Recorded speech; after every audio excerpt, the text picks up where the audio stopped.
Hello everyone, this is Deshi2 and welcome to another tutorial. And this tutorial is no longer going to be in Minecraft, it's going to be on Geometry Dash. So if you guys don't know Geometry Dash, this is Geometry Dash. I don't really know how to explain it. It's kind of like... okay, whatever. I ain't going to go into detail. But in this tutorial, we're going to be showing you how to make your level better. So I'm going to be showing you 2 levels that I created. Very bad levels. I ain't gonna play with you, I'm gonna like do jump cuts. And it's gonna be showing right now. So hopefully you guys enjoy them, and then afterwards I'm gonna show you how I did them.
Haven't created the level, or you have but it's not as good, you're probably wondering, how did he do that? What did he do?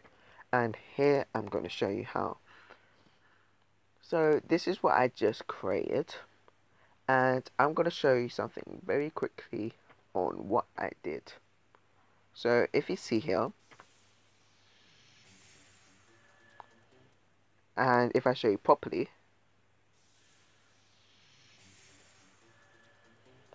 now, there is some factors in here that you're probably wondering, how did I do that? Here's I'm going to show you. So first it started off with a black background. Let me move this bit to the left to make it more realistic. And you didn't see the player at all. Pretend you didn't. I know some of you guys probably did. But you didn't actually see the player. That is due to 3 factors. 1, you actually do the background yourself. 2, I use disabled and hide. And 3, there's no 3. Okay, so this is what I did. So if you go onto the icon that you see the 3 colors, red, green and blue, you will see 2 things, disable and hide. The point of disabled is to hide the effect that goes behind you. And the hide means that you won't be able to see your icon. So if I show you again, my icon is not shown until then. You just see my icon just like popped up from nowhere like a ghost. Now, to make your icon reappear, what you do is simply click show, enable, and then makes your thing reappear. So if I show you again, see how it just appeared like that. Next thing that you know is that the colors changed from black to red, as you can see.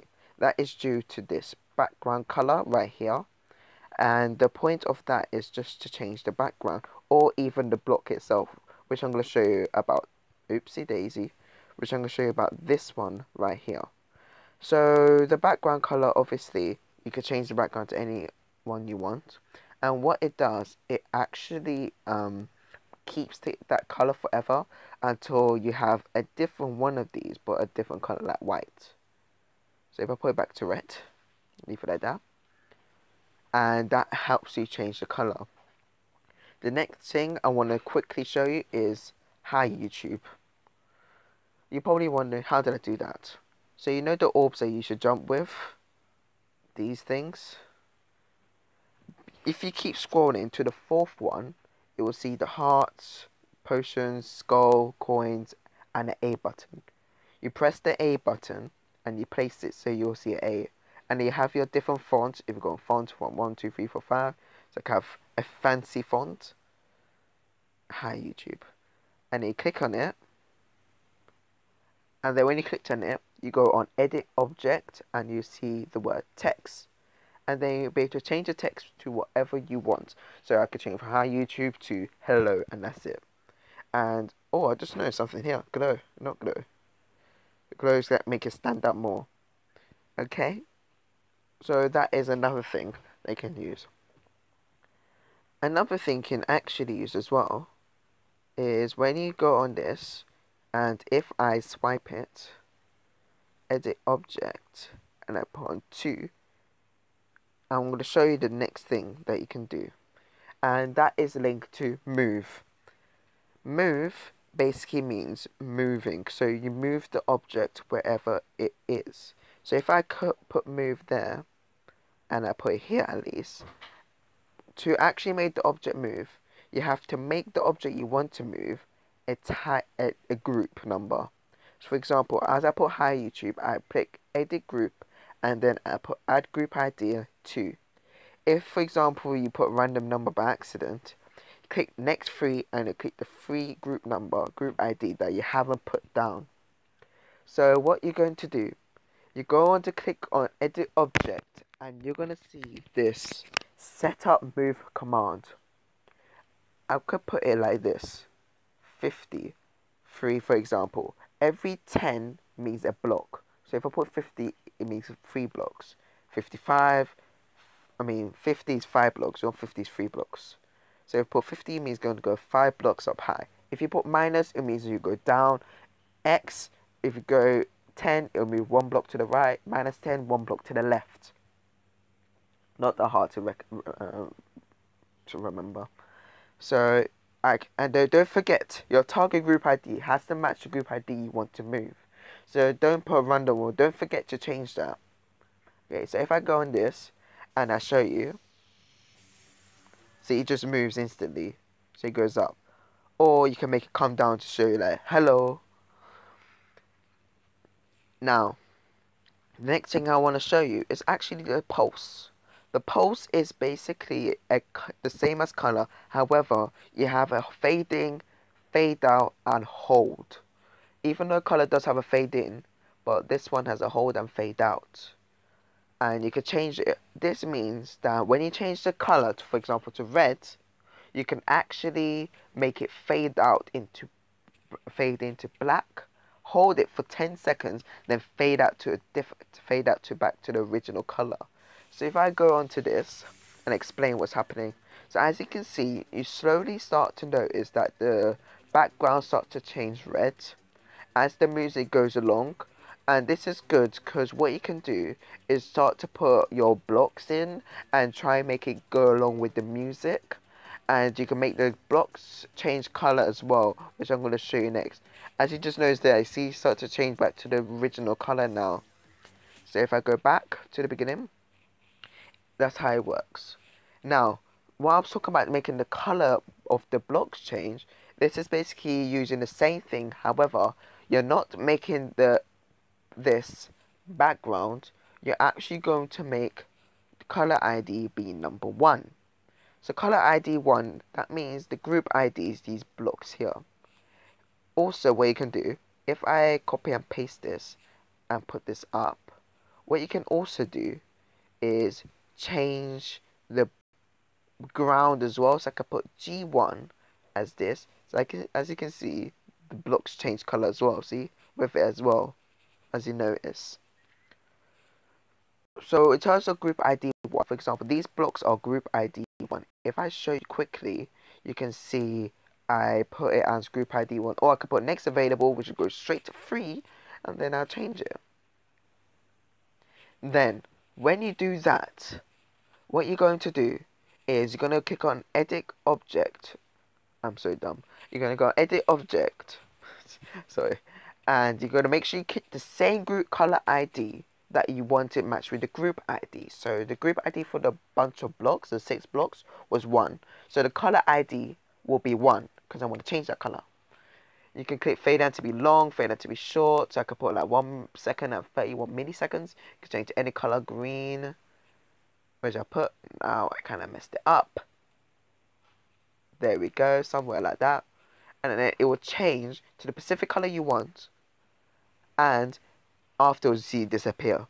Now, here's the next part. The alpha. The alpha, the omega, the blah blah blah. The alpha is basically the setter opacity effect.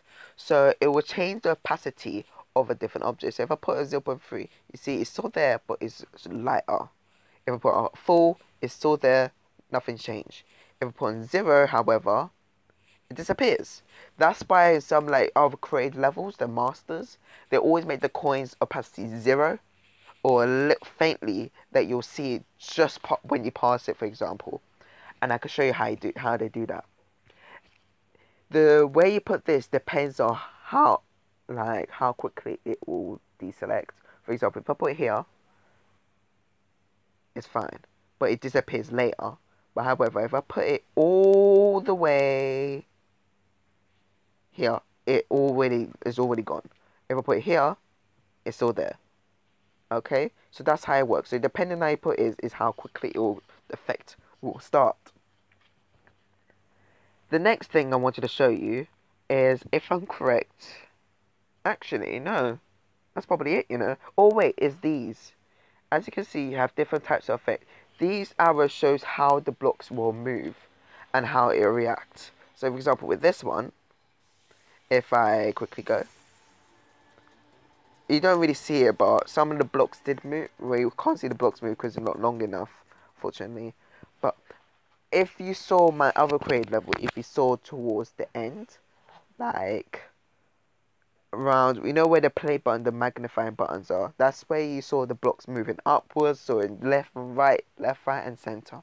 That's what it means. So that is basically it for today. I'm pretty excited. I went quickly because the first time I did it, the recording failed on me and it did not work. So if I find anything new, I will just simply do another video and show you, because I know this probably wasn't even a good one, because I know I probably did bad, because honestly I don't know all of them. I'm still trying to figure out what some of them even mean. Like for example, as you can see, I got a lot of these going on, and I can see you know lighting because I already showed you how I did that. And I got this. Oh yes, the S. What S means, so if I go onto the orbs again and I put it on S, I don't know what DJH means, but I know what S means. S means, so example, the dash pad, it will stop you from dashing any further.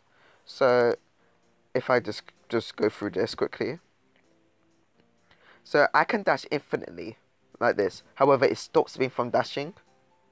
What I'm going to do, I'm going to put my group ID at the bottom so you can play for yourself and see how what I did and how I did it. So while I'm playing through this, I'm probably going to die soon. I want to do some shout outs. So the first person is Gangster for Life, who actually was the reason why I did this video, really. Because he was like, oh, how do you do this? I was like, oh yeah, you do this and that and this and that. However, the reason I did this as well, because I thought it wasn't a very good demonstration how to do it, because I'm saying it and it's hard to explain. So I want to thank Gangster for Life for that, and his link is down below in the description, and it's also shown on the screen right now. Next person is the fabulous Soxafox121YT, another amazing YouTuber who inspired me to create more videos, got me even more subscribers and more views, which I'm very grateful and I'm really happy. Another person is ZSCR Gamers Z, and another amazing YouTuber that I'm very happy to have a friend with, that he's friends with me.